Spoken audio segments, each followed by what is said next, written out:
Hi, everyone. My name is Hannah Hope, and I'm the Chief of Staff here at the Institute of Politics and Public Service. Thank you so much for being with us today. We are so heartened by this amazing turnout, standing room only. Wow. There is still a couple of seats in the audience if you want to kind of fan out and try and snag one or scooch up. So as many of you know, this time last semester we welcomed Chairman Tom Perez and Vice Chairman Keith Ellison of the DNC, and at that time we told you that we were working really hard to be able to provide a comparable discussion with Chairwoman Ronna McDaniel from the RNC, and so we're excited to be able to present that event for you today. One of our main goals here at GU Politics is to give you guys access to the real movers and shakers in this town, and the Chairwoman is definitely one of them. While we're here, I just wanted to go through some brief housekeeping. Georgetown University is committed to standards promoting speech and expression that foster the exchange of ideas and opinions. While it is recognized that not everyone may share the same views as the speaker, it is expected that everyone here respect the right of the speaker and the organizing group to share their perspectives and ideas by not causing a disruption to the event's activities. At the conclusion of the event, there will be a question and answer session during which you may ask questions and engage in dialogue. Please be sure to phrase your comments in the form of a question. That's especially important so that we can get as many questions in as possible. In the interest of time, we ask that each person be concise and ask only one question. And without further ado, I want to hand it over to Allie Williams, who is the chair of the Georgetown University College Republicans, to do our intros. Thank you.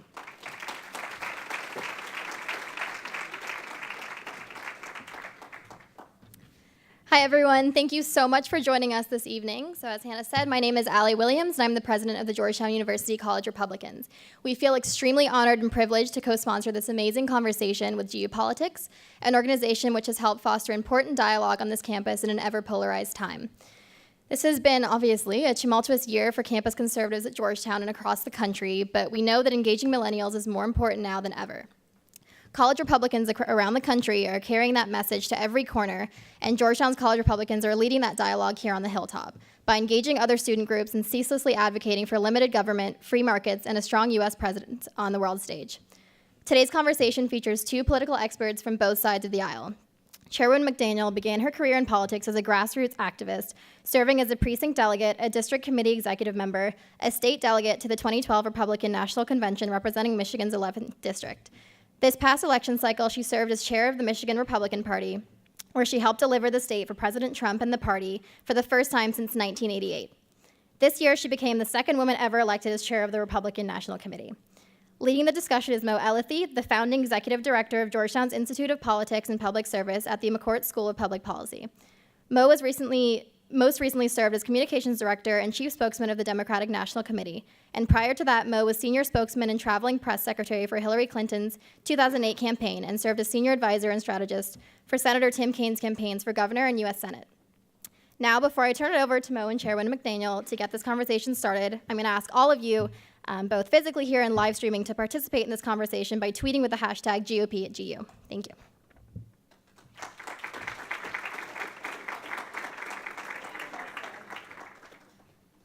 Allie, thank you so much for that introduction and for co-sponsoring this event. GU College Republicans have been a tremendous partner of ours, as have College Democrats, and so we're excited to be working with you tonight. And thank all of you. I mean, this is a hell of a crowd. Thank you for coming out tonight. I'm going to have to tell my old friends and colleagues at the DNC that this crowd might be a little bit bigger than what we had for DNC chair Tom Perez back in April. And Ronna, thank you for being here. Oh, thanks for having me. You know, it is an extremely polarized time. And as we were joking and talking about on the walk over here, I think too often in our politics today, we kind of see our political adversaries as Twitter avatars that it's okay to yell at 140 characters at a time. So to have these sort of real interactions, I think, is important. And what we want to do tonight is really kind of have a conversation about the Republican Party, what it is, and allow you a chance as the head of the party to make a case to young people, a constituency that has maybe eluded you guys a little bit in terms of votes. So I want to start with just a very basic question. Sure. Let's strip this down. What is a Republican? So I view a Republican, everybody has a different view. I view a Republican as somebody who wants to limit the size of government and exponentially grow the capacity and the ability for each individual to achieve their own dream. And that's through things like deregulation, through lower taxes, from giving people that ability to really expand their horizons in America. And I think a lot of that stems from my grandfather. My grandfather was born in Mexico. He had nothing. He came to this country. He was an American citizen, born in Mexico, came here, driven out of Mexico, had literally nothing. And through the opportunity and the great blessings that we have to live in this country, ended up running American Motors. Didn't have a college degree, but through hard work and through perseverance and through an ability to capitalize on the great things that we have in this country, he was able to achieve great things. And that to me embodies the American dream, and it embodies what I think the Republican Party stands for. So you referenced your grandfather. You come from a very political family. I do. Family full of Republicans, right? A grandfather? No, they are not all full of Republicans. But you had a few, right? We've lost a few along the way. Yeah. But your grandfather was governor and ran for president. Your uncle was governor and Yes. ran for president. And both your grandmother and your mother Ran for Senate. ran for the U.S. Senate. Yes. And you know, I don't think this is just the Democrat in me. I think if you look at the Republican Party in recent years, you see sort of various flavors, so to speak. You've got your sort of mainstream Wall Street Republican brand. You've got your libertarian Republican brand. You've got your evangelical Republican brand. You now have this sort of populist, Trumpist, Republican brand. I guess my question is sort of what ties them all together? What connects, is the Republican Party that you chair today the same as the one that your grandfather and your uncle led as governors and presidential candidates? Yeah, I think that there's things that go through all those variables or those different brands of Republican, and I think limiting the size of government is one of those core principles that are part of the party, individual freedom, all the things that are embodied in our Constitution. I know the Republican Party stands for. I think my grandfather would be a Republican today, but yeah, there are expansions. We want to branch out. We want to talk to millennials more. I don't think millennials identify as much as Republican or Democrat. They may identify as not Republican or not Democrat. I think they're more idea and issue focused. I think that you're starting to see a little bit of that diluted as you get younger, where they don't see themselves as just one party, but more individual. But yeah, I think that limited government, that individual freedom, is still part of our party and extends across all those different characterizations of Republicans. Excuse me. So let's talk about millennials. Yeah. In the last election, Secretary Clinton beat President Trump among the 18 to 29 bracket, 55 to 36%. That's a pretty big Yes. gap. The good news, I would say, for Republicans is that was actually a decrease in the Democratic share. Mm-hmm. President Obama in 2012 got 60%. So there was about a 5-point drop-off between the last two Democratic nominees. The bad news is they didn't go to the Republican, right? I mean, Donald Trump got about the same percentage as Mitt Romney did. And so what that's saying to me is that millennials aren't necessarily, as the Democratic Party may be losing some, they're not necessarily going to the Republican Party. So I would love to hear, one, why you think that may be the case, and then two, what you would start saying to those millennials. So what you're saying, Mo, is we've got some work to do with millennials. A little bit. Okay, that's true. We do. And I think that's something, as party chair, I recognize. I will say in Michigan, the 18 to 24-year-old bracket did go for Trump over Hillary Clinton, which is interesting. Maybe it's all those college campuses I visited. No, I'm just kidding. I think there's a lot to do with why the party, the Republican Party, doesn't resonate with millennials. I'd love to hear from you guys why you think maybe you wouldn't identify as a Republican. Part of it is showing up. We have to show up on campuses. We have to have that dialogue.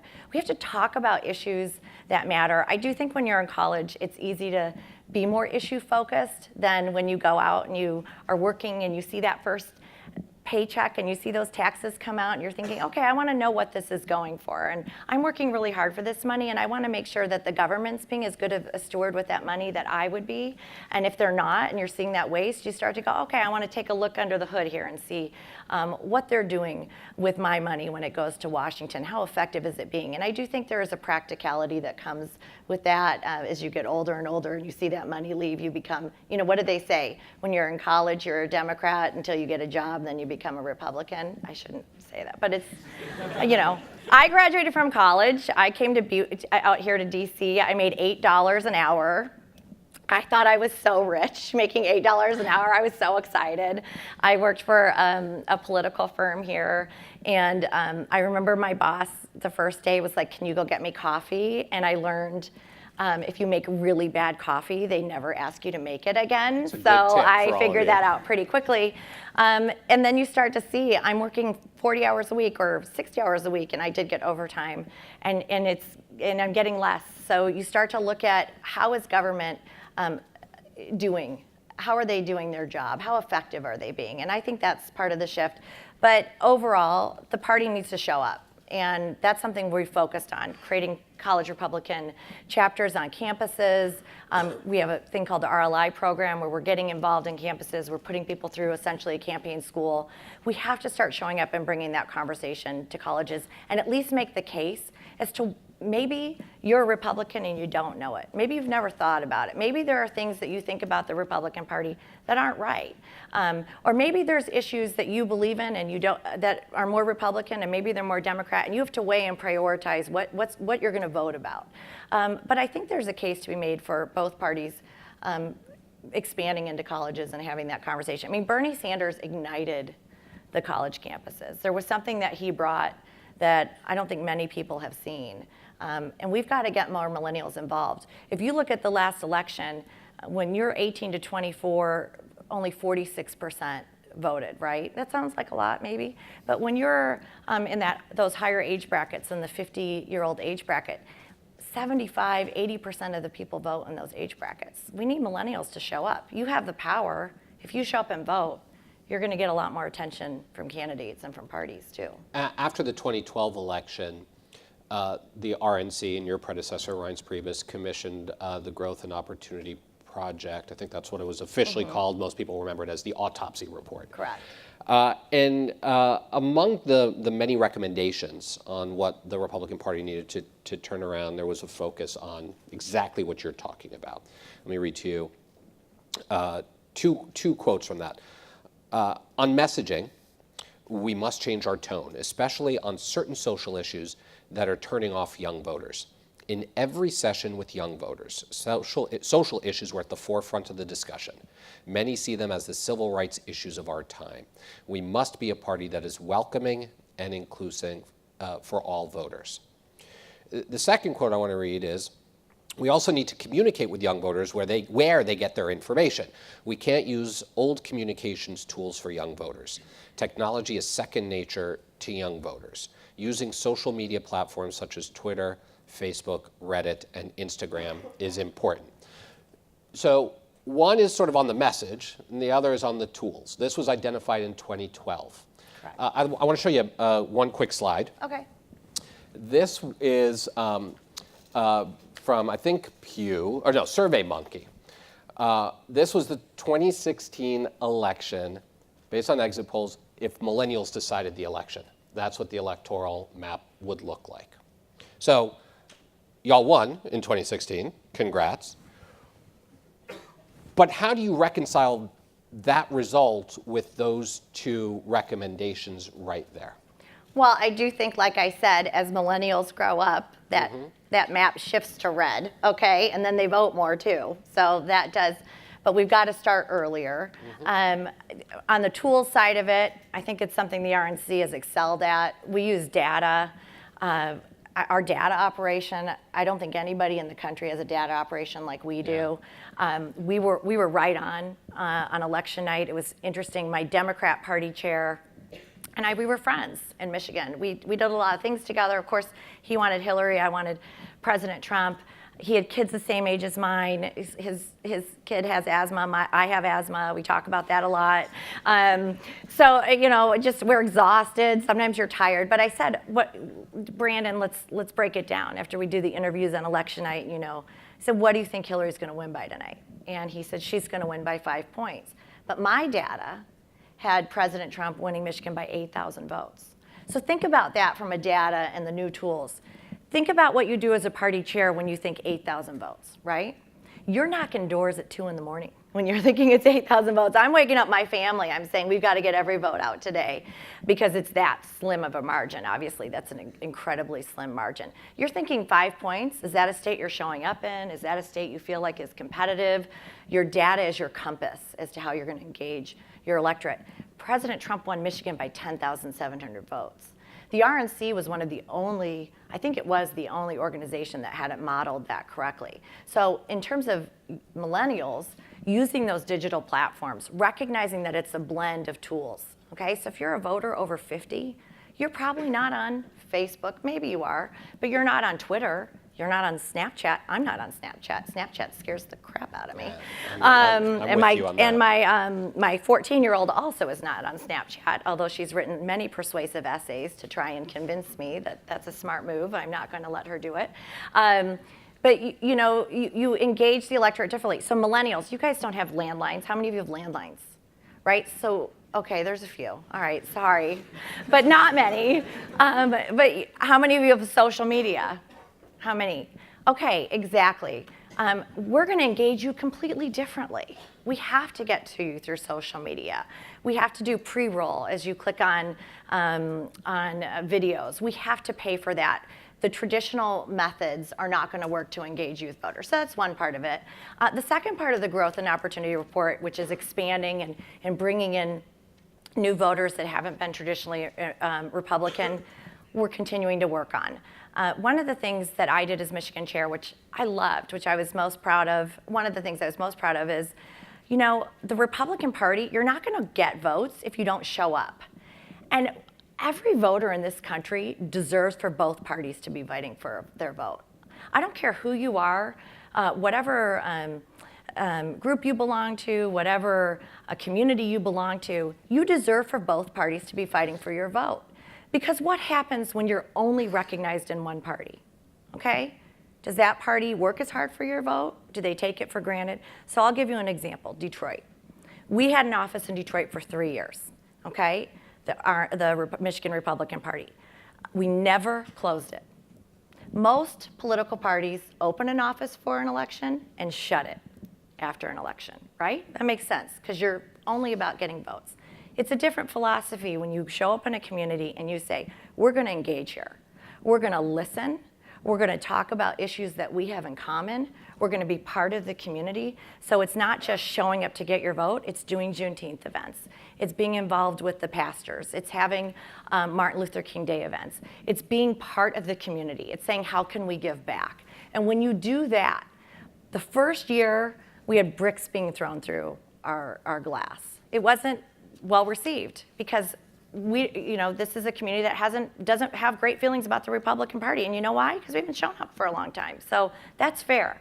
But by the third year, I was named the political advocate by the Black Chamber of Commerce in Michigan.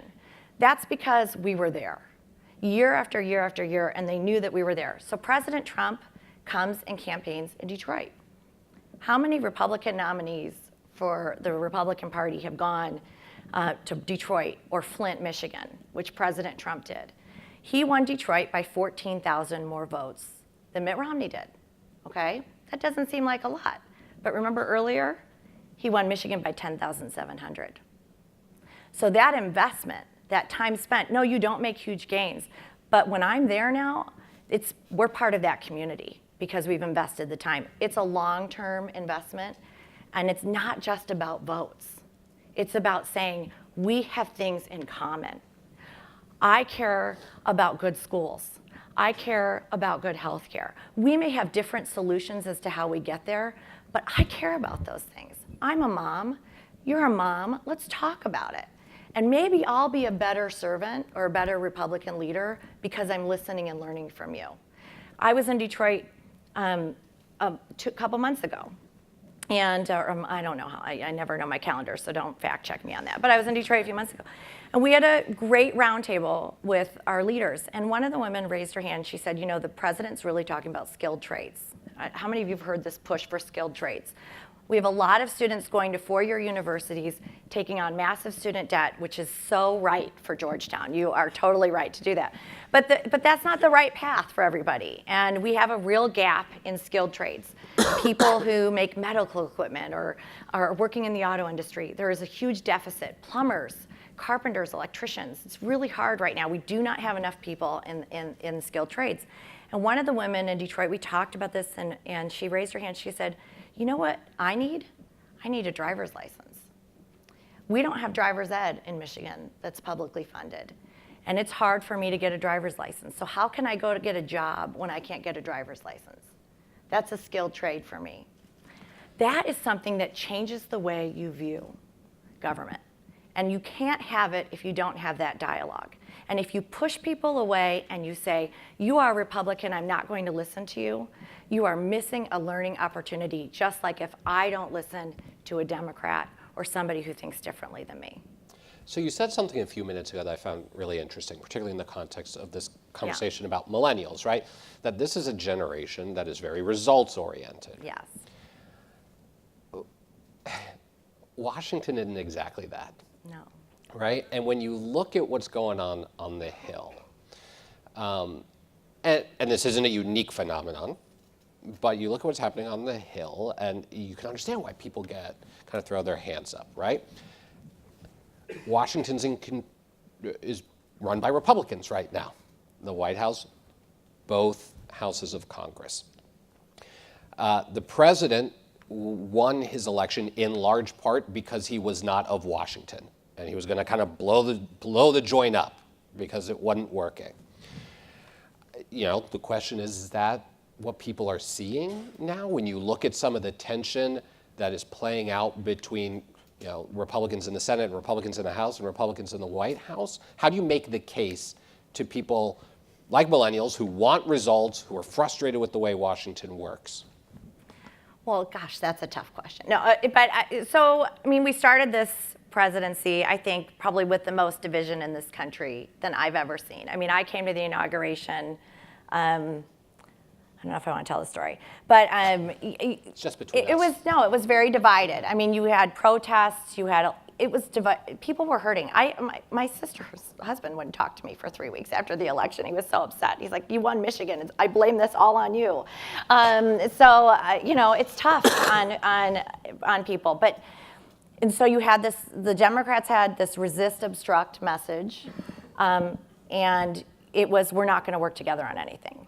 And no, things can't get done. When you have a 60-vote threshold in the Senate to pass things, you're not going to get things done. Republicans only have 52 votes. If you're never going to have a bipartisan effort on anything, you're not going to get things done. I mean, the procedures of the House and the Senate and the way Congress works does not lead to quick results or fast legislation. Then you saw the president 2 weeks ago have dinner with Chuck Schumer and Nancy Pelosi. And I think that shows the business side of President Trump, somebody who's results-oriented and saying, okay, if I can't get it done with my party, I'm going to bring Democrats in. And they showed up. I think that's a good thing. I think that's what people wanted in my state. I think they looked at President Trump and said, I just want change in Washington. I'm sick of nothing getting done. I'm sick of Republicans and Democrats never being able to work together. So if some bipartisanship comes out of that, so be it. I'm the Republican Party chair saying that. But people want results. There are lots of people hurting across this country. Their wages have been stagnant. They are, with the health care, with the premiums doubling, people who had jobs that were above that 29-hour limit who had their hours cut because they didn't want to have the health care by those companies, and then they had to work 2 shifts, and then they have to pay for health care, and then they have premiums that are doubling. People are really hurting. I hear it all the time. Washington needs to focus more on the people and less on the politics. So I just want to focus on one issue, and how are we on time? I'm fine taking time. I want to make sure we don't that need questions. No, I'm just kidding. Well, their questions are going to be a lot better than mine, but I just have a couple more Yeah, I sure. want to ask. But like the news of the day is healthcare reform, Yeah. right? This was a promise. I remember when I was at the DNC, it seemed like every day there was another press release war going back and forth over repeal and replacing Obamacare. And obviously the president made it a major push during the campaign, as has every single Republican member, and haven't been able to get it done. And today we're seeing yet another effort that's kind of, hanging out on by a thread one way or another on repealing and replacing Obamacare. I've yet to see a poll that says millennials want repealing and replacing Obamacare. Make the case to them. Yeah, I don't know where millennials are on that. I think one of the things that millennials benefited from was being able to stay on your parents' insurance till you're 26. That's not something that Republicans have put forward changing, and obviously the pre-existing conditions. I think those are the two things. What you're seeing today with the Cassidy-Graham bill, or the Graham-Cassidy bill, is a really interesting proposition, and I think it's something that should be bipartisan, which is take the money that comes to Washington and block grant it to the states and let the governors decide. So you'll have Democrat governors, you'll have Republican governors, but you let the states do this. And this is something I really believe in, because I learned it with my Uncle Mitt when he did the healthcare in Massachusetts, Romney Care. One of the things he found when he looked at his uninsured was that most of the uninsured in Massachusetts were actually young males who had come out of college and were not buying insurance. Okay, they thought they were invincible. They weren't buying insurance. They felt healthy, and that was their primary uninsured. The uninsured in Arkansas is very different than the uninsured in Massachusetts. The uninsured in Texas is very different than the uninsured in Michigan. I think one of the beauties of this country is the 10th Amendment and allowing the states to create state-crafted solutions and then copying each other and seeing which states are doing it right. And so by block granting it to the states, you have an opportunity to let them be laboratories. And obviously we don't want to say that with healthcare, but you have opportunities for the governors to take it more local, restore that patient-doctor relationship, and actually craft plans that are specific to those states and their populations. Now, the flip side of this is Obamacare is failing right now. You have over 40% of the counties in this country by 2018 that are going to have either one insurer or none. Could you imagine being in a county that has no insurer that will cover you? What that means for your family? Premiums are doubling. I don't know if that affects you. I see it. When I talk to somebody and they say, my insurance has doubled, that means last year it was $200, this year it's $400 a month. What does that do to your budget? And then it's just insurance because your deductible's $10,000. I literally sat next to a woman, and I usually don't tell people I'm head of the Republican Party because you never know what you're gonna get. But I sat next to a woman, I was getting my hair done, and I told her that I was from the Michigan Republican Party, and she broke down in tears. She said, I'm a small business owner. I got kicked off my insurance, and I had to buy Obamacare. My premiums went up $200 a month. My husband had to go to the hospital. He had to get a stent put in his heart. The first $10,000 we had to pay. And she's like, it's devastating for my family. I mean, these are the stories you hear. Then you hear the other stories. But the reality is, it's not solvent right now. When you have insurers pulling out of marketplaces and premiums are doubling, we've got to find a solution. It's not like it's just going great right now. So I like this block grant. I don't know if we'll get it. We have 52 votes. Susan Collins, I don't think, will go there. Rand Paul has said no. So you've got one swing vote between McCain and Murkowski. I don't know how it's going to go, but the problem is not going away. And this is what people around the country don't like about Washington, because their problem's there tomorrow, whether they fix it or not. And they're saying, do you not see that we're suffering? Get this done. I don't care if it's Republican or Democrat, get it done. And that leads to not just the low approval ratings of the president that you see sometimes, but of Congress, of the media. because people in my state of Michigan felt like Washington is just a faraway place that doesn't advocate for them. They don't have lobbyists, they don't have special interests, and they're looking for somebody to finally champion them and get things done on the average working person's behalf. And that's what President Trump embodied in states like Michigan and Wisconsin and Pennsylvania and Ohio this election. I want to get to student questions. I'm going to ask two more while I'm asking those and you're answering. We've got mics in either aisle, and I'm inviting Georgetown students to begin to line up at those microphones so we can get to your questions as quickly as possible. I want to come back to the economy, and you referenced a little bit of this, but you're speaking to a room full of people who are within the next couple of years going to be entering the job force. Yes. Right? And a lot of them with, as you pointed out, significant student debt. Yes, I have student debt also. As do I. It's not great. It's actually my husband's debt, but let me just say, it's my husband's student debt. No, just kidding. Go on. There's a lot of anxiety out there because sort of the promise of a college education automatically transferring to a job immediately after graduation isn't as solid as it once was. So what is the Republican message to these young people who are getting ready to go out into the workforce? Why is the Republican Party going to alleviate any economic anxiety that they or their peers may have? So I'm going to say three things. Let's start with two. Deregulation, it's not sexy, it's not exciting to talk about, but in the last year of President Obama's term, 2,000 more regulations were passed. Regulations are killing jobs. And it's not the big jobs that it kills. And now, let me just give you an example, and I'll talk about Dodd-Frank a little bit. And this is boring, but it's true. Dodd-Frank, when it was passed, happened after the crash. You guys remember this, when the insurance markets crashed? Everything crashed in 2008, actually just before President Obama was elected.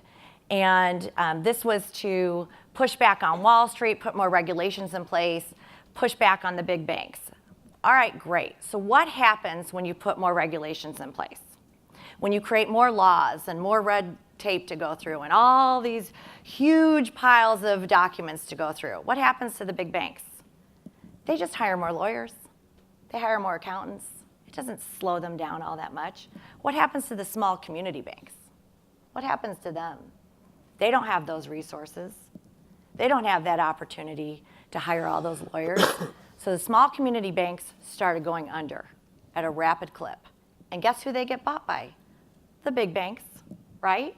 Guess who small community banks lend to? Women, who start 2/3 of the small businesses, minority communities. When their funding dries up, everything's in the big banks. So in the name of doing good, Democrats hurt the average small business owner and that average family. And the bigger companies can cut through the regulation. I have a guy in Michigan, a friend of mine, Clint Tarver, he has a hot dog stand in Lansing, Michigan. He goes through, he'll stand up, he'll tell me all the laws and regulations he has to follow to work his one-man hot dog stand. It is astounding. So regulation, we have to cut that. You guys want jobs when you leave college, right? Okay, you need to create an economy that's creating jobs. Deregulation, tax reform, our tax rates are not competitive at the corporate level or the small business level. We have to do that. We aren't competing with the rest of the world. When we have a higher tax rate, why would a company invest here? We have a global economy. Why would they say, yeah, you know what, I'm gonna do the United States, I'm gonna invest in the United States of America, I'm gonna put my jobs there when their taxes are 20% higher than any place else in the world. So look at the policies that create jobs. I think that that's key coming out. When I was in Michigan, and when I really got involved was when our state was going through a one-state recession. We had a Democrat governor, Jennifer Granholm. She's great on TV. Everybody loves her. She was driving our state into a ditch. We had unemployment at 15%. 15%. I know you guys, a lot of college kids care about social issues. Let me tell you, when you are going bankrupt and you are losing your home and you are having to move out of the state that you grew up in and you loved, you're thinking, how am I going to eat? What am I going to do? How am I going to help my family? At 15%, I saw that happen to my friends who lost their jobs and had to be separated from their family and lose their homes and file for bankruptcy. It's personal when you see that happening. We put a Republican governor in, a businessman, Senate, House Republican, cut the Michigan business tax. We're now at 4% unemployment. Guess what? You're coming out of college in Michigan, you can have a job. You don't have to move out of state. Those are the types of things that you should be focused on. And Republicans are focused on that right now. Already the president's cut regulations more than any other president since Reagan, and we have a huge tax reform bill being pushed, hopefully through the House and the Senate soon. I'm going to ask one more question, then we'll turn to the students. When I was at the DNC, one phrase that I would not allow my team to use in our press releases, in our hardest hitting attacks against the Republican Party, was war on women. Yeah. And the reason I didn't allow that was because, look, I think that you and I will disagree on policies, right? But our rhetoric matters, and when we say Republicans are waging war on women, I mean, what is war? War seeks to destroy your opponent. I don't think you are out to destroy your own gender. I would hope not. Even if we disagree on policies. Having said that, you hear a lot of the rhetoric that's been out there. Not just some of the most inflammatory stuff that came up in the last campaign, but I think there is a sense from a lot of people that there has been a lot of rhetoric and some policies, particularly in social issues, that are questionable or could be internalized as being hostile by some people, at least by a lot of my women friends and relatives. You come from a family of very strongly active Republican women. Yes. Make the case as to why the Republican Party is a welcome home to women, particularly young women. Yeah, I think that's a great question, and it's actually something that propelled me to get involved as well. I really got sick and tired of being put in a corner as a woman voter, as just a single issue voter. I think if you only care about one issue, you should go join that cause. You shouldn't run for office if you only care about one issue. But I found that belittling, and I felt like the rhetoric and the dialogue really came down to one issue for women. This one single issue, we know it's the abortion issue, and women only vote based on that. I think that's demeaning. I care about education. I care about national security. I care about health care. I care about tax reform, all these things. We are the whole issue voters. We're 53% of the electorate. We care about everything. So I think we're a party that's going to engage you on every issue. You may not agree with us on every issue, but I am never going to look at women as if they only care about one issue, ever. Women are absolutely involved and engaged and leaders in every spectrum of this country, and they need to be treated that way by both parties. Okay, I have so many follow-ups I want to ask, but I'm gonna. I know it's hard. Right? I know you're Democrat. I know. I'm ready to come at you. I know. But I'll leave it to the students. I love that you're the moderator and not asking questions. I know. This is why I came back to Georgetown. I know. Okay. All right, so let's start here, and we'll go back and forth. Okay. Hi, first off, thank you very much for speaking tonight. Thank we really you. appreciate you And coming what's your out name? here. So my name is Peter Hamilton, and I'm from Seattle. Shout out to right, the Washington State wonderful. Republican Party. I interned there 2 summers ago. Oh, great. With Susan Hutchinson. She's great. So my great-grandparents moved to Brooklyn, New York from Ireland, and my mom came from South Korea to Washington State when she was 13.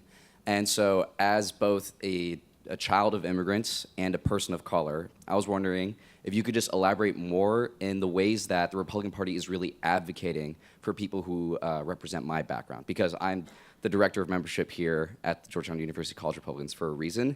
I don't think people really understand that narrative. Yeah, thank you so much, and thank you for being with Susan in Washington State. I think that the policies that we put forward advocate for every American. When you're talking about jobs, when you're talking about the economy, when you're talking about higher wages, when you're talking about opportunity, I think that's something that resonates across every culture. I also think the party is focused on engagement with communities that haven't been traditionally Republican. So like I said with Detroit, we're going to set up shop in Asian communities or in Hispanic communities and not just show up and leave. My hope is that we have a long-term engagement. It depends on resources. A lot of my job's fundraising and being there long-term and having a dialogue. I also think that dialogue means listening to and taking in what we hear when we're in these communities and bringing it back to our leaders. You are always better off having a two-way dialogue, and I think that's something that our party needs to do, and I'm committed to doing, and we're already starting that with this election cycle coming up. Thank you. Do you think there is consensus within the Republican Party for a legislative fix to the DACA issue? I think there's mix on the DACA. I think the fact that it should be a legislative fix, there's consensus. But do you think that there is a consensus that they actually will pass something, or do you think that these young people really are sort of, they've been in limbo for so long, right? There's been no real legislative answer or policy put in place until President Obama put DACA in place, and of course, the courts ruled that that was unconstitutional, that he couldn't do that from the executive branch, that it really had to go through Congress. The Fifth Circuit did, and then the Supreme Court, by tie, agreed with that. It's a tough topic. I don't know. I can't say where the whip count would be on Republicans. I do think that you're going to see a balance of, hey, if we're going to do this, if you're going to have people cross into the country illegally and bring their children, and then you codify that and say, okay, those children are now legal citizens. Do you have an influx of more people coming because of that new law? So we have to deal with the border issue at the same time. And the president having that dialogue with Schumer and Pelosi, and we'll see where that goes. But you've got 800,000 people in limbo. I think no matter what, the Congress needs to deal with it in some way or another and create at least some policy that does not leave those people in limbo. The one thing that you have seen from the administration is they said they're not a deportation priority. It's still criminals or things like that's not. It's not this doomsday like you see in the media where people are going to be rounded up. It's just going back to essentially what we've had, which is no policy in this country for a long time. Hi, thank you for being here. My name's AJ, I'm from Maryland. Hi, AJ. You talked a little earlier in the conversation about how every voter deserves to have their vote fought for. During the 2016 presidential election, 94% of presidential events and visits to states were concentrated in only 11 key swing states. Do you think that the Electoral College contributes to a lot of votes in this country not being actively fought for, and do you think a solution is necessary for that? I think if you didn't have the Electoral College, it'd be 4 states. It'd be California and Texas and New York and Florida. I mean, I think the Electoral College makes it so you have states like Iowa being fought for. You have that Maine 2nd congressional district being fought for. It's tough, but I do agree. Listen, part of my passion for becoming Michigan chair was that we were a flyover state. Nobody was campaigning in Michigan on the Republican side in a presidential election. I love my Uncle Mitt. He did not come to Michigan post-nomination, not one time. John McCain did not come to Michigan. When you are a state that doesn't have presidential candidates coming and competing for your vote, it doesn't feel great. One of the things I did is, as each candidate came to our state, I wanted a competitive primary date. And then as each candidate came, I went and spent time with every single one, and I made the case, you can win Michigan. I'm going to tell you why. And most of them did not believe me. And by the way, neither did Washington and the political class. They made fun of President Trump for coming to Michigan. But when I talked to him, he's like, I believe you. And he showed up. And you know who didn't? Hillary Clinton. She didn't show up because she took it for granted, because she thought she was just going to win. And so it shows you You should never take a state for granted. You can always flip a state, and I think we want that map expanded so presidential candidates are campaigning more across the country. I actually think the Electoral College contributes to more visits from presidential candidates, and the opposite, if we went with the popular vote, you would only see concentrated visits in 4 or 5 states. Sure. Hello, my name is Tyler Tate. Hi, I'm from Tyler. Roseville, California. I met you earlier. Yep. So, so one thing that's affected my life a great deal was that my dad was in the Air Force for most of his life. He served about 35 years, just retired this past March. And when he joined the Air Force, he took an oath to defend and protect the Constitution of the United States of America. And so that's one thing that's really been key when I was growing up in my household, this emphasis on the Constitution and all of the values that it holds dear to you as an American. And so one thing that I hear a lot on college campuses is that the Constitution is a 200-year-old document, that it was written by a whole bunch of older white men, that there wasn't any racial diversity or gender diversity in crafting the document, and that it was written in a completely different time where we didn't have iPhones or Apple computers or any sorts of the major technologies that we have now. And I was wondering if you could maybe make the case or expound a bit upon why we should hold the Constitution and the values it envelops, why we should care about that. Okay, I'm going to channel Thomas Jefferson or John Adams or Ben Franklin. Thank you. I appreciate that. Have any of you seen Hamilton? Have any of you seen Hamilton? So that's part of why I'm a Republican. I do feel like the Constitution should be preserved. If you look at the checks and balances, I mean, it's obviously poli-sci 101, right? My 4th grader, or actually he's my 7th grader now. He could tell you this, he learned this in the 4th grade. You know, you have the executive, you have the judicial, you have the legislative branch for a reason. It works well. I think that's a good thing. If you have obviously a president with expanded executive powers that's able to bypass Congress, that's not a good thing. You need to have those checks and balances. You need the check on the judiciary. When you hear Republicans talk about rule of law justices, that's because we want justices that are going to interpret the laws, not make laws. That's the legislative branch's role.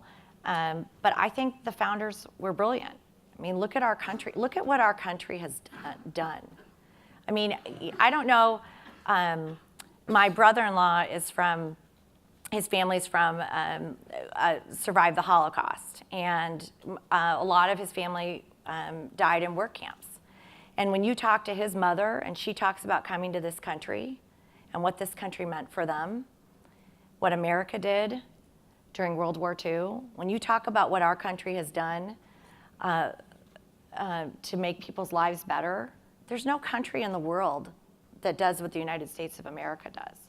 And that's because of the Constitution, because of the founders. And it's something worth fighting for. I thank your dad for what he's done and anybody who served in the military. And I think it's something that hopefully each of you go read and learn about and spend time and really study that history. I signed up to be my daughter's 8th grade chaperone before I knew I was gonna be RNC chair for her trip to DC, okay? So I signed up last September, and then suddenly I'm RNC chair and I'm on this trip. But what a privilege to go and see the Declaration of Independence at the archives with this 8th grade class, and to go to the Capitol and see the history of our country and the E Pluribus Unum, and to see Arlington Cemetery and the Tomb of the Unknown Soldier, and to think about all the great things that have happened in this country. And yes, we have made mistakes in our country. There are things that, slavery, the Republican Party was founded on the abolishment of slavery with Abraham Lincoln. We have to learn from that, but this is the greatest country in the world, and I'm so proud and privileged to be part of this country. And I think that's part of what I learned from my grandpa. When we all turned a certain age, he would take us on a trip in a van across the country and have us look at the Grand Canyon and Zion and Yellowstone and come to DC, because he wanted us to have a love for this country, and the Constitution's the heart of that. So thank you. Hi. First off, thank you for being here. Thanks for having me. I'm Andrew Alfonso. I'm from New Jersey. Hi, Andrew, I from was New Jersey.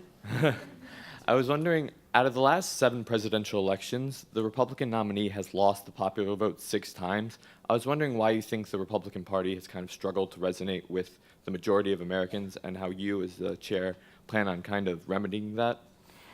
Well, California and New York have a lot to do with that. And, you know, when you're a candidate and you're expending your resources, you're going to go to the states where you have opportunities to win. And California has just become a state with obviously 30+ million people, and it's a hard state to win, and they can change that popular vote for you a lot. So obviously we want to win the popular vote. I think I'm a big fan of the Electoral College. I think that's what was intended by the Constitution.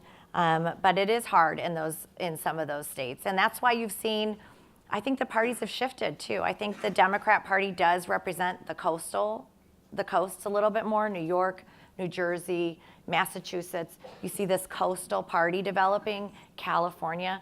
The Republican Party is actually becoming the middle of the country. The Democrats had this blue wall of Michigan, Pennsylvania, Wisconsin, Ohio, and this is the first election where you've really seen a Republican resonate in those states. And that's because I think the Democrat message is not resonating in the heart of the country. And the working class voters who were from my state, who felt like our trade deals weren't benefiting them, that they weren't advantaging them, their wages weren't going up, they weren't seeing jobs, they weren't seeing the opportunity, and the Democrat Party, their message no longer spoke to them, and President Trump was able to capture those voters. So I don't know if we'll keep working at it. We're not conceding that, but a lot of it has to do with the population of those 2 states. California and New York makes up the difference for Hillary Clinton in this last election, those 2 states. Good evening, Chairwoman McDaniel. Thank you for being here tonight. Thanks for having me. My name is Brody Sloan. I'm a junior in the School of Foreign Service here. Hi, Brody. Where are you from? Texas. All right. Where in Texas? Central Texas, Fort Okay. Hood area. Okay. The prevailing critique of the Democrats today is that they need a platform that's not simply resist. They need to say that they're for something other than against Trump. But when Republicans were the opposition not so long ago, a very similar criticism was launched, especially against one of my state senators, Ted Cruz, that he was resisting the Obama administration in what he termed executive overreach. And there's a concern that in the present day, a similar criticism can be made of the Republicans still, that they're essentially opposing the Obama agenda and working to dismantle it. In his recent book, The Vanishing American Adult, Ben Sasse says that he is a conservative localist. So as you look toward 2018, 2020, and think about the future of the party, do you worry that, in a sense, the Republicans are falling into the same trap as the Democrats and articulating too much what they're opposed to rather than what they're strongly for? Thank you. That's a great question. Thank you. I do think when you have a just obstruct or resist message and you're not offering an alternative, voters are more likely to go vote for someone than against someone. I think would you agree with that? I just don't think you're going to go out and vote against, some might, but I think as a whole, if you're really against somebody, oftentimes you just stay home, or if you're against both. And so I think you vote for someone. I do think we are putting a message forward. I mean, you look at the and it's not, again, sexy stuff, but you look at deregulation, you look at the Veterans Accountability Act, you look at, even from a national security perspective, with the strong stance the president has taken on North Korea, something that's a problem that's existed under 3 administrations, but taking a tough stance. You look at consumer confidence, which is up. You look at unemployment, which is down. You're looking at energy independence coming up, and you're seeing jobs and wages go up with unemployment down. I think those are things to fight for. And I think that's exactly, it was interesting, in Michigan in the final days, and I hate to bring up my state, but Hillary Clinton was not planning on competing in Michigan, so she blanketed the airwaves the last 2 weeks. All the ads were the most negative ads against Donald Trump that which you could run. Like all the worst things that you had seen during the election, it was just an adamant, it was terrible. And you think, oh my gosh, how is he gonna overcome this onslaught of ads? His ad that he ran, which he didn't run at the same, with the same backing, he didn't have as many points behind it, was a vision for America. And it was looking out among the audience, it was we need better trade, we need to focus on jobs and the economy, and that vision resonated. And I think that's what we're gonna have to continue to put forward. The difference is we can't just put a vision forward because we're responsible for enacting it because we do have the majorities in the White House. So I say this as party chair a lot. If you go to the polls in 2018 and you feel better, and you say, yeah, our country's on the right path, and I'm doing better, and my job's good, and I feel like my kids' school is better, and things that are better overall in my life, you're probably gonna stick with the party that's in the majority. And that's what it's gonna come down to. Are we putting policies in place that are actually making people's lives better? And we own that now. So that it's not just putting forward a vision, it's actually enacting the vision you ran on. Yeah. Hi, I'm Joseph Majida. I'm Hi. from Queens, New York. Hi. Hi. Nice to meet you. Joseph? Yes. Okay, nice to meet you. Nice to meet you. The founder of the Republican Party, or at least one of the founding leaders, Abraham Lincoln, once stated that a house divided against itself cannot stand. Correct. However, despite having more power in the Republican Party than they've ever had since the 1920s, the current National Republican Party is failing to agree on issues such as health care, immigration, and budget reform. As a result, how can we stand for a party that doesn't necessarily have its house in a position that is united? Can I bring you to the Senate with me? Okay, you want to come hang with me on Capitol Hill? Listen, I say this all the time. It's hard. I've got to go elect these guys again in 2018. It's hard. If we can't get some things done, it's hard to say, give us back the majority, all right? So I get what you're saying. Let's just talk about health care. You did get 217 votes in the House, okay? The House did pass it. You got to the Senate, you got 49 out of 52. It's not easy. It's not great. But we have to get it done. I understand your frustration, but it's not all Republicans. It's not that they're all divided. They did get it passed. But the average voter isn't at home saying, oh, you know what, they only have 52 and they needed that 60 vote threshold and the margins are, they're saying, okay, you have the majority, you got to get it done. So it's fair. I bang that drum all the time. I see it in my mail pieces. We see it from our grassroots. I'm the one who gets beat up when I travel the country, and it's something that we're going to have to do. You can't run on things and not deliver and then go make a case in 2018 about accomplishments when you haven't done the things you ran on. So let me just tell you, I'm going to bring you with me next time, okay? I was at the Senate lunch today. You want to come? You can be my companion. I'll get you in front of him, all right? Thank you. All right, thank you. Thanks, Joseph. Thank you. Hi, my name is TJ Mukundan. I'm from Massachusetts, Okay. actually Joe Kennedy's congressional district. Okay. And sitting here tonight, you've made a lot of very persuasive points, a number of which I actually agree with.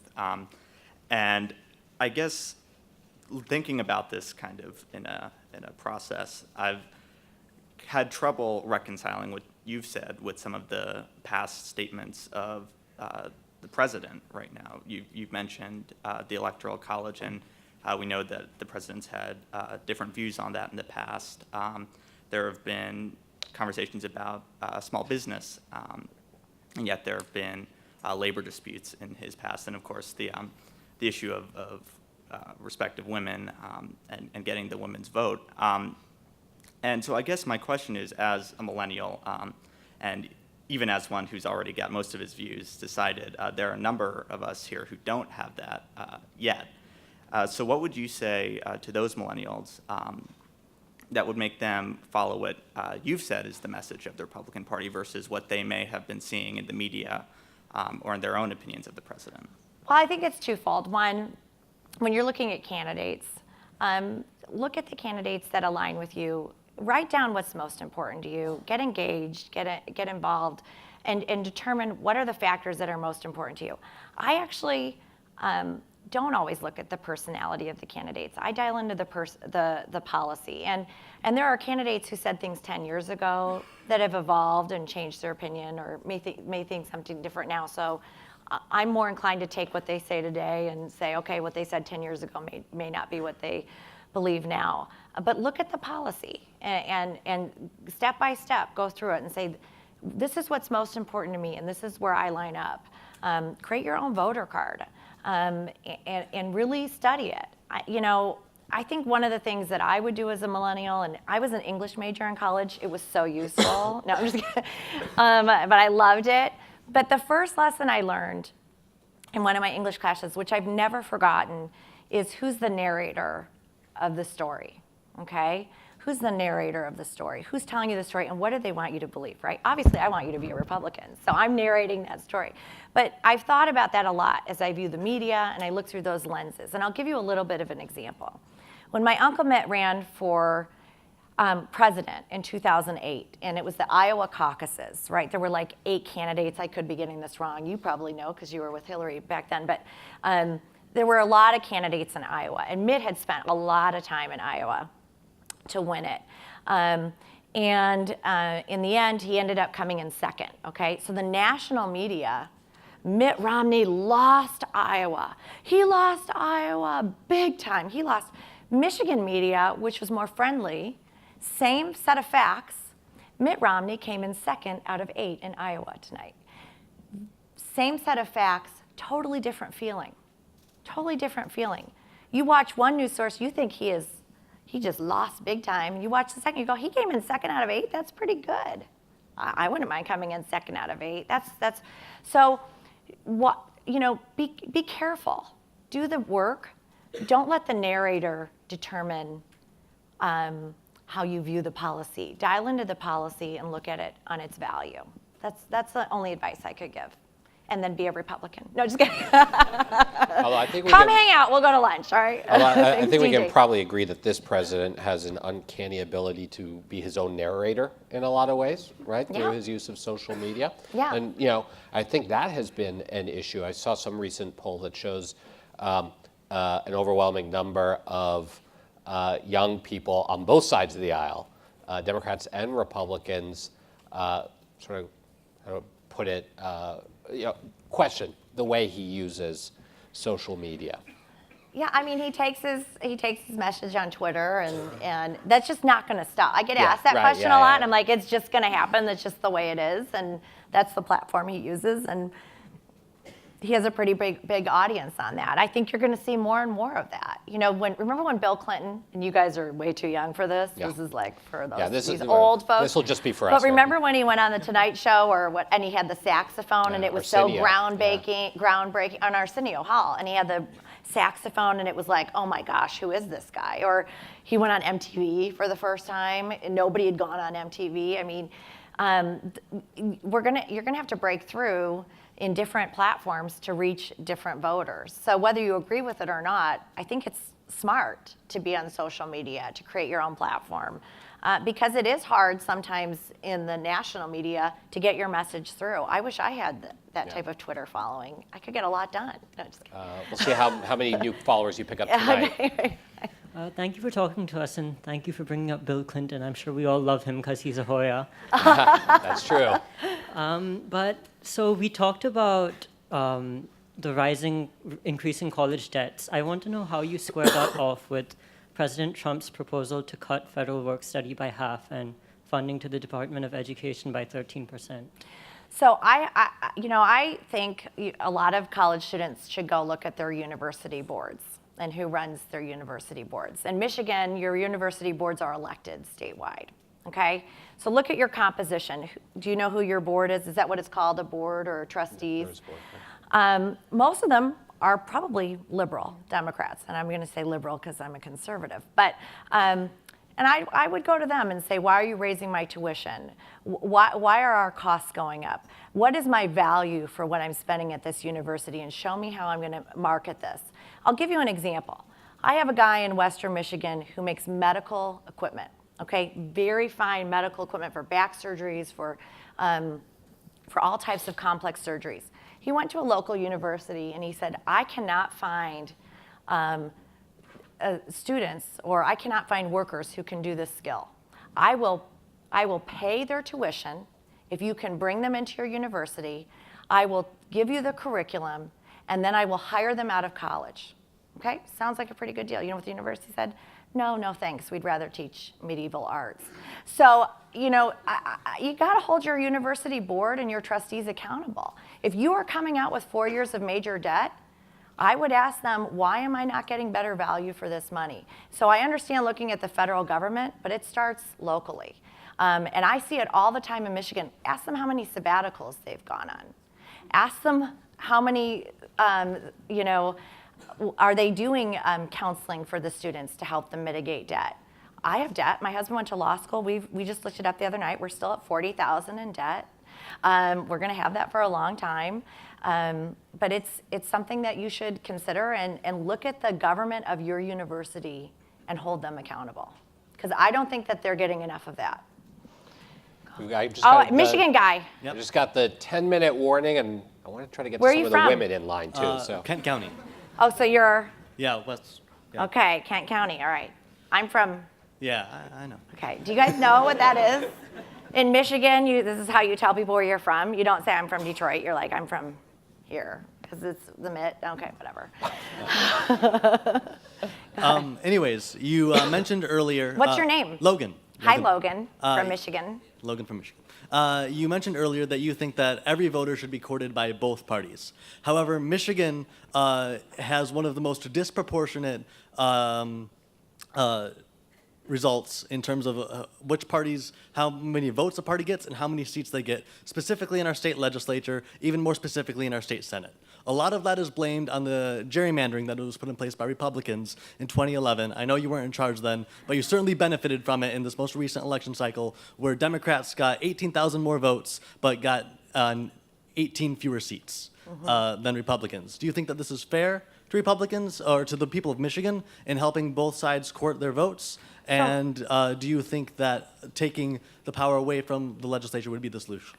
I do not think taking the power away from the legislature is a solution. So let's just talk about Michigan a little bit. Michigan actually has a stricter restriction when you're drawing lines. We follow what's called the A-poll standards. Are you aware of that? Where you can't break up communities. So, and there was no judicial challenge to the lines that were drawn in 2011, and I was not party chair at that time. But let's just talk about that, because this is a huge issue, and we had a Supreme Court case on this with Arizona, where they have these independent panels that now can do redistricting in states. And this is a huge issue coming up in 2020 that you should all be aware of. But I don't like taking it away from the legislature for one reason. The legislature represents the people who voted them in. So if you vote in Republicans or you vote in Democrats, they're going to be representing the people, and you have judicial oversight. So if they abuse that or if they draw lines inappropriately, you have that judicial backstop. An independent panel, really? Do you really think there's an independent panel? Look at Colorado. The governor appoints 3 of the people. So how's that independent? You think he's going to put 3 independents on the panel? There is no agnostic way of drawing lines that I have seen. The best way is to put it in the power of the people. If they don't like what Republicans did in 2011, guess what? They shouldn't vote for Republicans the next election. They should hold them accountable. Elections are the best way to hold politicians accountable, and the voters have that opportunity to do that. So that would be my answer. what do you say though to the people who would argue on the flip side? I hear you that you know the legislatures are supposed to represent the will of the people, but at the same time, the way these lines are drawn, legislators are actually selecting their voters more than voters are selecting their legislators. Well, I just think you have a judicial backstop, and you're seeing court cases, and if it is egregious, it goes back. So I think you have accountability in the system as it is, and you've got to trust the system that we've set up. So, you do see states now with independent panels. We'll see how that works. Yeah. But I'm always going to be in favor of keeping as close to the voter as possible. Okay. Good evening. Good My evening. name is Rashid Haddad. I'm from the Maryland area. Hi, Rashid. Hi, thank you for being here. You brought up a lot of points that I definitely that I thought were interesting. I definitely would agree with some of them. I stay away from officially politically associating myself. Okay. So I guess I am to a certain degree that political mindset or demographic that the Republican Party seems to have problems with. But I want to go and talk specifically about 2 points and how you reconcile the two.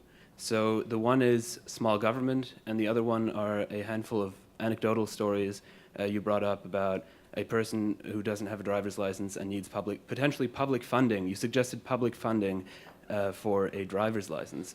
And I don't know how, but I'd like you to explain how you reconcile these two ideas when decreasing taxes would decrease the money available.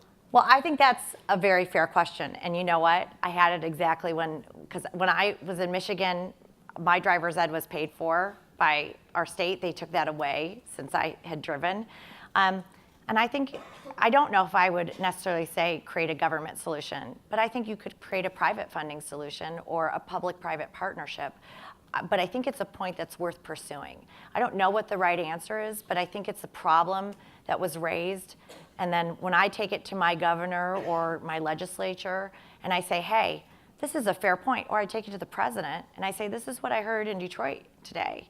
And boy, we're talking about skilled trades and we're talking about jobs, and we've got a whole population of people who can't afford for the driver's training class that's $500 a pop to get the driver's license.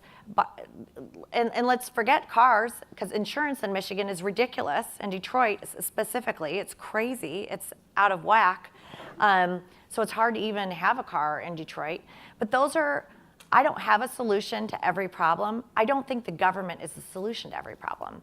And that is a Republican belief. I don't look to the government to find those solutions. I think that private enterprise is probably a better place and a more efficient place to do that.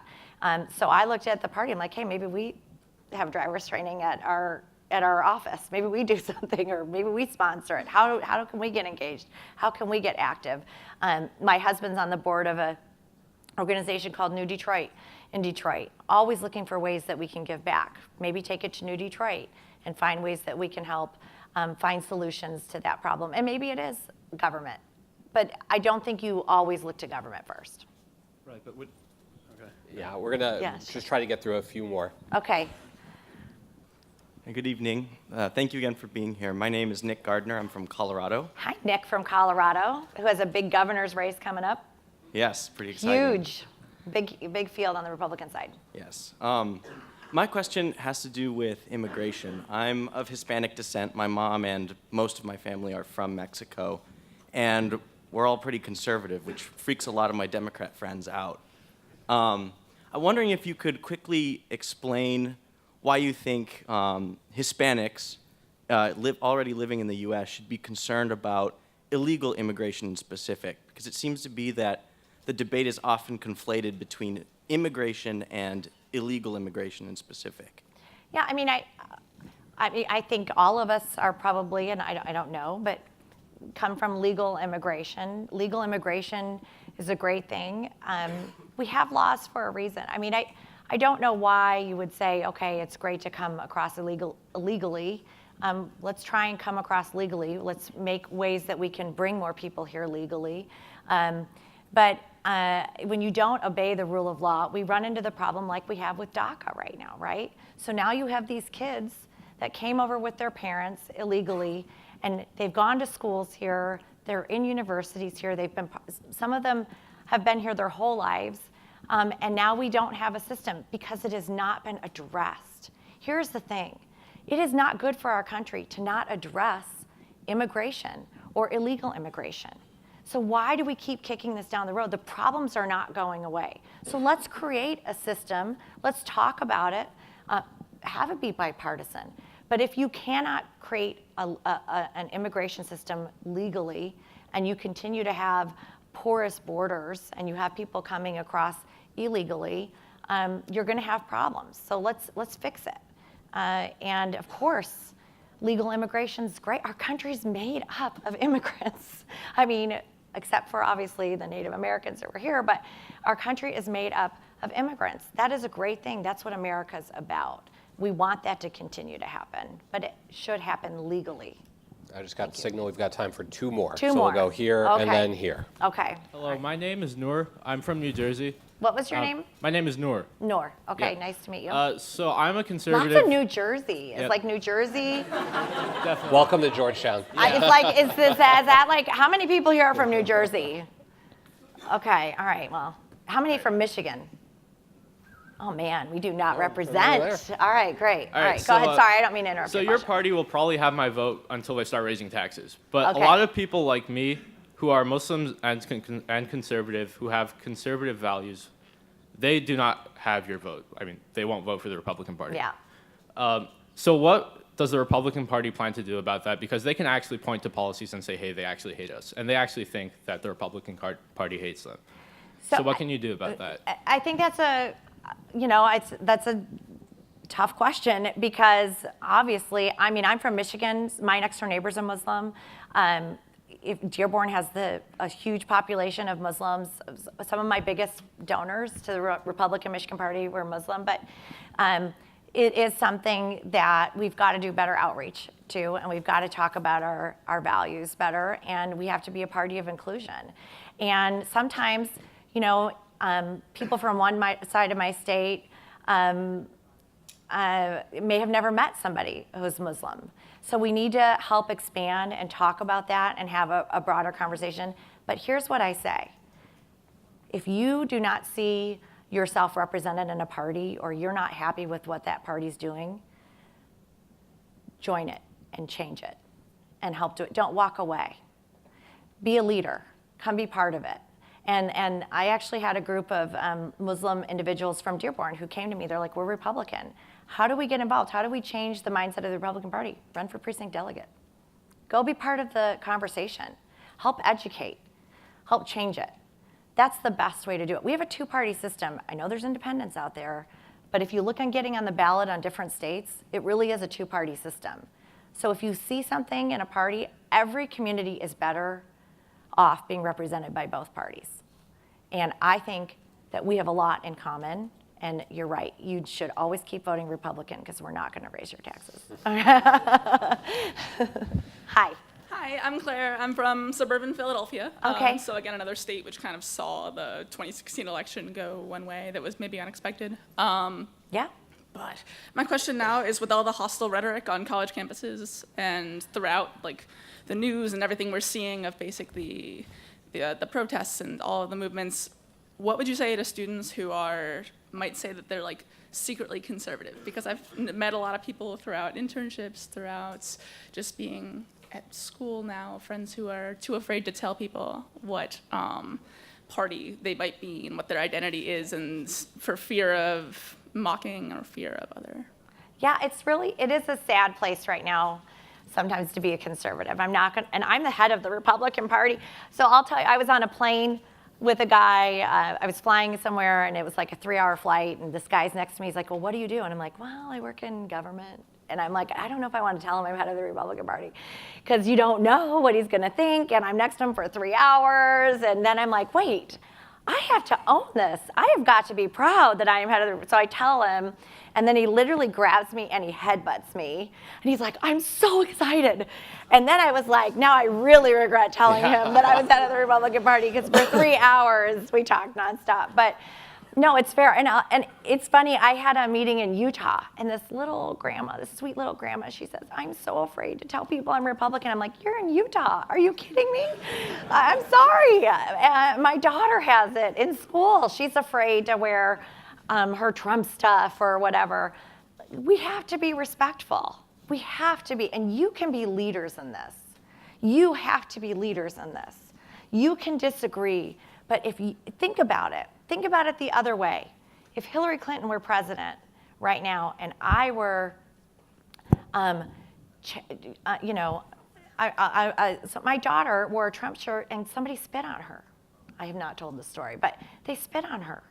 A 13-year-old girl. Who would do that? Who does that? So this is wrong, what's happening in this country right now. Don't be leaders. Don't let that happen. You can set the example. Do it for your elders. We need it. But we should be able to have a difference of opinion and vote for somebody and not be labeled hateful or racist or angry or stupid or bigoted or any other label. Labels in any form are bad if they're pejorative, and we have to fight it. So say you're a conservative, do not close your voice down. Do not do it. Don't let it happen. And I said that to my daughter. She said, I'm embarrassed. I said, do not do that, because then people are winning. No, anytime somebody is feeling like they cannot speak and they cannot share what they think in this country, then our country is going in the wrong direction. And I don't care who you are, that is wrong. So you can come hang out with me anytime. I'll wear my Republican shirt and all that stuff, but thank you for that question. It's really hard right now. You know, one of the reasons this institute started 2 years ago was, one, to give the Georgetown community some access to the people that are actually front and center in the political sphere, but secondly, to encourage better dialogue and getting people outside their filter bubbles. You and I don't agree on a whole lot politically. You were very respectful. And, you know, I had to break 20 years of conditioning as an operative and you know, to hold my tongue sometimes. But I do think having more dialogue with one another and understanding each other can maybe help detoxify the political air that we breathe. So in that spirit, I want to thank you, for being here tonight and making the Republican Party's case. Thank you. And for the Georgetown community, I encourage you to keep the conversation going online. You can find us at GU Politics on all the social media platforms, hashtag GOP at GU. I know there's some RNC staffers kind of hovering around the What back. am I at RRM? GOP chairwoman. What am I? At GOP chairwoman. At GOP chairwoman on Twitter. Please follow me. I'm trying to get to 33,000. And she didn't do the one ask I heard her staff make, which was to encourage you all to intern. We would love interns. So there's folks that do want to get involved. There's staff in the back that I think can We're help you with fun. that. We have a fun building. And then if anyone wants to talk about the DNC, come talk to me afterwards. Yeah. But again, thank you We beat so much. them in our softball game this year, 21-5. Not gonna lie. I got nothing on that. I got nothing. Thank you.